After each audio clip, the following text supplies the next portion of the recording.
Okay, so Update 6 for Payday 3 has made its way into the game, and although it's a good update, it also has its weird side too. Vlad has inexplicably had a redesign. While the new portrait isn't exactly bad, it does feel off. I think that's simply because it's not Ilya Volok anymore, who has lent his likeness to the character of Vlad both in live action and in-game for over 10 years now. This change wasn't initially included in the patch notes, and personally I'm all for having some stuff in an update that stays out of the patch notes and is put into the game purely to be discovered. There's actually a shining example of that in this very update that we will get to soon, but some of the changes that were omitted from the patch notes really shouldn't have been. Take the new weapon inspect animations for the KU-59, Northwest B9, Car 4 and VF7S. Some really nice animations there that initially received absolutely no fanfare in the patch notes. And can I just take a moment to say that I love the VF7S's animation? I can't put my finger on it exactly, but there's something about it that just feels so Payday. And there are still a number of other animations added in this update that aren't mentioned in the patch notes, but add a fun touch to the moment-to-moment heisting experience. Overall, the animation team has just done a really good job with this update, and I didn't want to leave their praises unsung. The ability to party up post-game is one of the Operation Medic Bag changes included in Update 6, and while it does succeed at persistent lobbies in its most basic form, without a way to communicate with other heisters, it really fails to capture that social aspect that you'd want when choosing to play as a team going forward.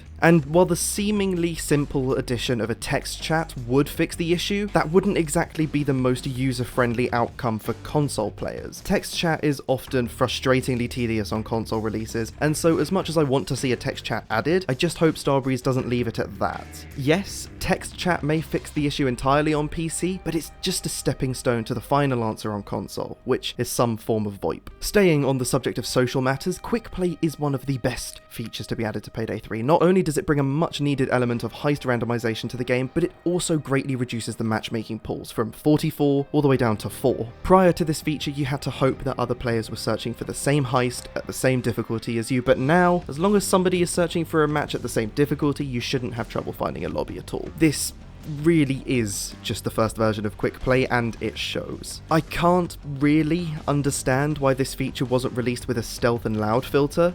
Given how Payday 3 has changed the way stealth and loud work, I'd go out on a limb and say I'd personally rather have the option to choose whether I filter my Quickplay by playstyle than difficulty. I don't see any way that Starbreeze wouldn't know that a playstyle filter is something that we'd want, and so Quickplay only having a difficulty selection just makes the system feel that little bit more bare bones than it already is. The saddest part about this feature, if you ask me, is given that the player base is so small at the moment, I found myself constantly getting placed into games with the same people, which is quite the nice surprise when you're coming across some great content creators like Lil Guy G and Lanoli, but does serve as a chilling reminder that the community for this game is not in the best of places. As a quick aside from Update 6, this weekend is actually a double weapon XP weekend. Starbreeze decided to do this to complement this Friday's Community Day, and I really hope this is something they continue to do going forward, but for now, double XP is running until Monday morning. It's quite ironic, actually, that the double weapon XP started on Friday, but on Thursday, I got the last weapon I needed to level up to max level. But on the subject of weapons, the new throwable shock grenade is now in the game, and it has actually become my go-to throwable. It has some really good functionality for stunning crowds of enemies, and the ability to counter shields, zappers, and techies makes it something that I'm taking into almost every heist. Armour repair kits can now be found on almost all heists in areas like the security rooms. Adding more armour is always welcome, but feels like a drop in the ocean when compared to how plentiful the resource can be when trading hostages. However, this is a welcome change on heists with fewer hostages to trade, like Cook-Off. Yet, I still feel there needs to be more armour available on that heist specifically, just given its length alone. But after holding out on a heist for as long as you fancy and plundering to your heart's content, you can now make your great escape by getting into the back of the escape van. While this isn't exactly a game-changing addition, it is nice to have it back as it does go a long way towards fulfilling that heisting fantasy. Not to mention, it does at times provide some perfect cover. Now, before we talk about the coolest thing in this update, let's touch on a couple of minor additions. The The skip mission intro button does wonders for speeding up the rate at which you can get into and restart heists. The black carrot mask and I own NY mask pattern are now available for those who've linked their Nebula accounts, and the thermal lance on Golden Shark now only takes 3 seconds to start, which may seem like a tiny change, and that's because it is, but it does make that portion of the heist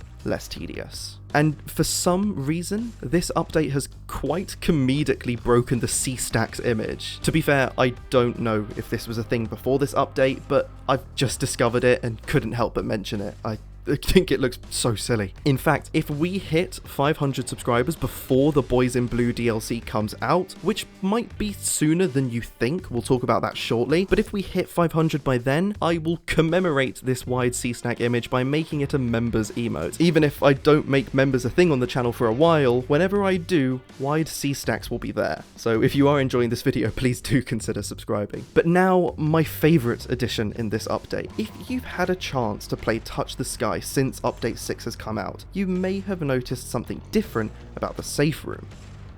The upcoming LMG is actually in the Armory, with a note that reads, "Do not break the glass until," with a redacted date underneath. I think this is such a cool thing for the team to have done. For a second, imagine a world where Starbreeze doesn't need to advertise every single little piece of content that they're adding to the game to maintain interest, but instead, one day you're casually playing the heist and stumble across this LMG when you get into the safe room. Assuming, of course, you survive until you get into the safe room. I'm dying! But the buzz that a discovery like that has the potential to stir up in the community is immense. And that's not even the best part. When I first saw that note, the thought that came to mind was the possibility of that note updating one day to show the full date to tease the weapon's release, which frankly would just be so cool. This week's blog post was actually about the LMG2, and we now know that it will be called the Blissbruta MX63, which translates from Swedish to the lead sprayer. The blog post also confirms that the LMG will be the free weapon released alongside the Boys in Blue DLC, and given that the LMG is now displayed in-game, I really don't think that it will come any later than the next update, so perhaps Boys in Blue will be the next update. That's what I had initially speculated back at the start of April. If you ask me, looking at what we've seen until now, I'd say that the next update will likely be 1.1.3, which could consist of some of the initial focus points from Operation Medic Bag, like Quickplay, Mask of the Week, and some social features like merging parties post-match or the communication wheel improvements, before the next update is 1.2, with the Boys in Blue DLC. But of course, I've also voiced my concerns about Boys in Blue launching too soon. I guess only time will tell. All in all, Update 6, despite some issues with the actual patch notes themselves, is a really good addition to the game. It's things like the LMG and the Touch the Sky safe room, as well as the fun new animations that remind me there are a lot of genuinely creative and talented people on the Payday 3 boat over at Starbreeze. It's just sad to know that that ship is still slowly sinking. I only hope that Boys in Blue is the lifeboat that they so desperately need. But for now, that is just about all we have time for, and so with that all said, thank you very much for watching. If you liked the video, drop a like on the video. If you disliked the video, drop a dislike on the video. Thank you very much for watching once again, and I will see you in the next video. I'm on the